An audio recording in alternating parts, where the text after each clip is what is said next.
vê um pouco desse espírito, desse simbolismo agregado nesse tipo de igreja. Essa aqui é uma igreja, não é uma igreja medieval, não é uma igreja medieval, é uma igreja neogótica, inspirada, portanto, o neogótico é um estilo arquitetônico do século XIX, da Europa do século XIX, mas nós sabemos que o século XIX, a época do romantismo, ele tenta copiar, reconstruir ao seu ideal todo o período medieval, o do período medieval. Do ponto de vista da história positivista, da literatura e também da arquitetura.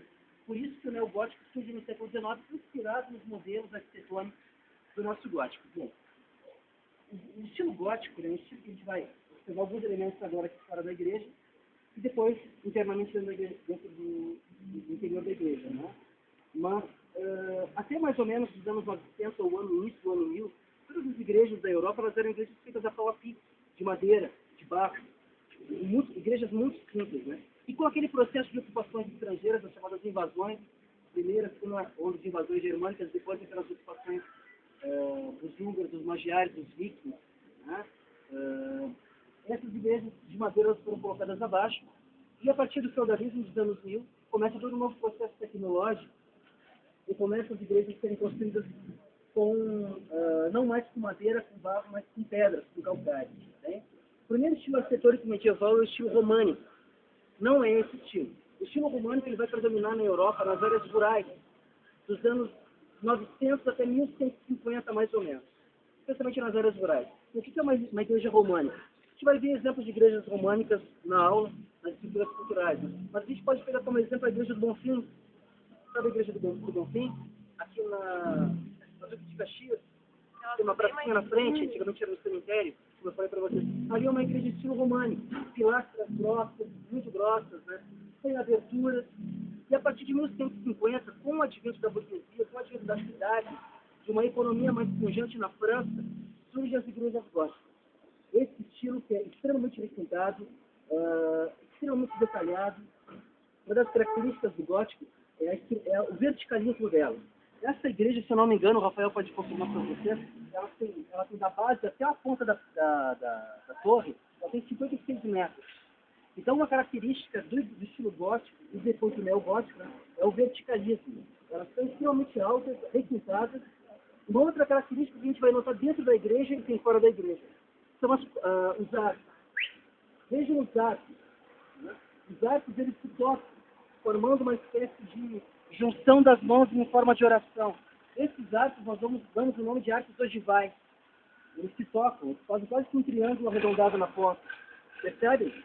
Sempre nós temos arcos.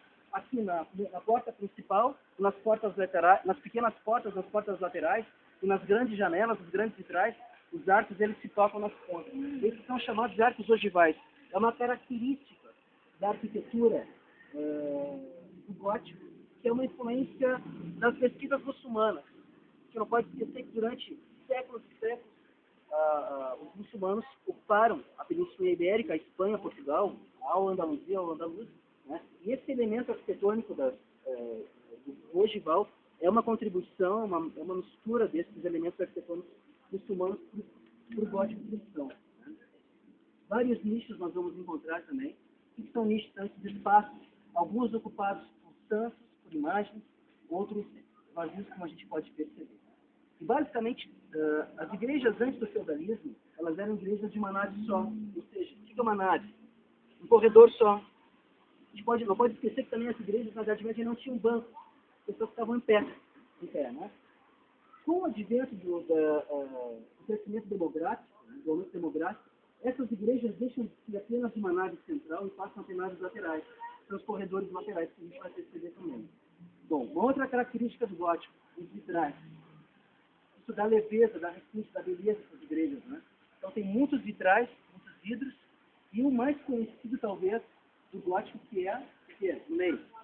A rosa. O nome da rosa, né? A rosácea do conhecimento. Essas igrejas, normalmente, né, o Rafael pode me ajudar aqui, né? Elas são construídas usando constelação, pontos cardeais, né? Uma localização ideal para que em determinado horário do dia a luz penetre pela rosácea e seja jogada exatamente em cima do altar. Por exemplo, na hora da consagração, na hora da Eucaristia, da transfiguração, dando um aspecto de sobrenaturalidade para o ritual religioso. Em geral, quando a gente vai à Europa, as frentes dessas igrejas góticas e neogóticas, elas não são ocupadas por prédios como nós temos aqui no Rio Grande. Elas têm uma grande praça, um grande árvore, um grande lago na frente. Curitiba é assim também. Curitiba é assim. Em Porto Alegre, a gente vai ver, por exemplo, lá na Redenção, temos a Praça da Redenção em frente à Igreja de Santa Terezinha.